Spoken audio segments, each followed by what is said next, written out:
इंसान जो इतना समझदार है वो अक्सर डर के आगे घुटने टेक देता है।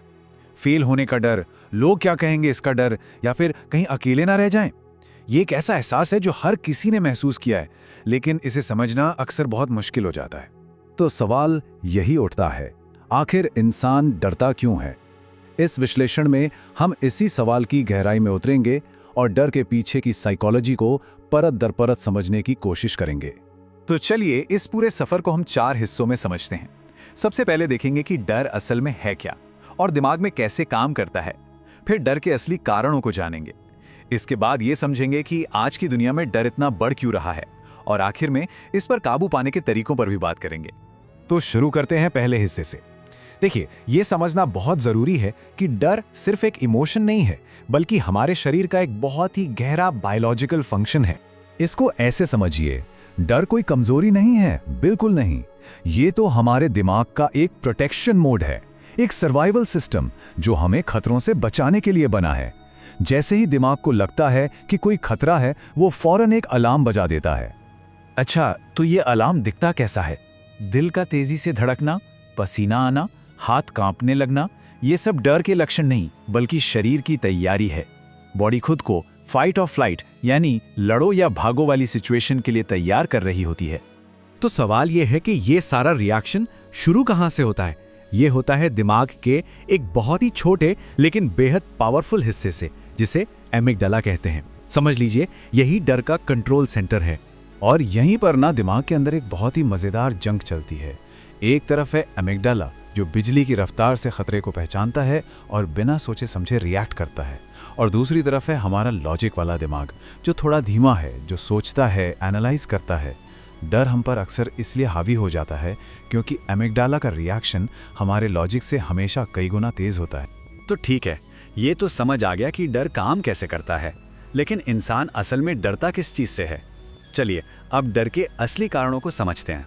पता है, साइकोलॉजिस्ट कहते हैं कि हमारे जितने भी छोटे बड़े डर हैं ना, वो सब असल में इन 5 बेसिक डरों की ही परछाई है। मौत का डर, फेल होने का डर, सोशल रिजेक्शन यानी लोग क्या कहेंगे वाला डर, अकेलेपन का डर, और आखिरी अनजान चीजों का डर यानी उस चीज का डर जिसके बारे में हमें कुछ पता नहीं। और यह एक बहुत ही चौंकाने वाली बात सामने आती है। हमारे लगभग 90% डर पैदाइशी नहीं होते, बल्कि सीखे हुए होते हैं। इन्हें हमारे माहौल, हमारे तजर्बे हमारे अंदर प्रोग्राम कर देते हैं। बचपन में सुनी बातें जैसे अरे ये तुमसे नहीं होगा, या किसी गलती पर मिली बहुत सख्त सजा, ये सारी चीजें दिमाग में डर की एक गहरी प्रोग्रामिंग कर देती हैं। ठीक है, तो डर की जड़ें तो समझ में आ गईं, लेकिन असली सवाल ये है कि आज की इस मॉडर्न दुनिया में ये डर इतना बढ़ क्यों रहा है? इसके कुछ बड़े कारण तो आज हमारे चारों तरफ ही मौजूद हैं। सबसे पहला, सोशल मीडिया, जो 24 घंटे तुलना करने का एक मैदान बन गया है, जहां दूसरों की फिल्टर की हुई परफेक्ट जिंदगी देखकर अपनी जिंदगी बेकार लगने लगती है। दूसरा, न्यूज़ मीडिया, जो लगातार नेगेटिविटी और अनिश्चितता का माहौल बनाए रखता है। और तीसरा, सामाजिक दबाव, जहां कामयाब होना एक मजबूरी है और नाकामयाब होना एक बेइज्जती, एक शर्मिंदगी बन गया है। तो असल बात पता है क्या है? आज का इंसान किसी शेर या भालू से उतना नहीं डर रहा जितना वो उम्मीदों के बोझ से डर रहा है। अपनी उम्मीदें और दूसरों की उम्मीदें। लेकिन इन सब डरों में एक डर ऐसा है जो सबसे ज्यादा खतरनाक है। एक ऐसा डर जो इंसान की असली काबिलियत पर ही ताला लगा देता है। कौन सा है वो? वो है कोशिश करने का डर। ये वो सिचुएशन है जब डर किसी को कोई नया काम शुरू करने से ही रोक देता है। ये एक ऐसा अदृश्य पिंजरा है जिसे इंसान खुद अपने चारों तरफ बनाता है और फिर उसी में कैद होकर रह जाता है। ये डर जान नहीं लेता, पर इंसान को जीते जी मार देता है। तो सवाल उठता है, क्या इस पिंजरे से बाहर निकलने का कोई रास्ता है?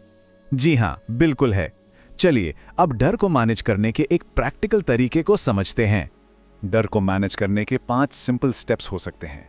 पहला, डर को पहचानिए, उसे एक नाम दीजिए।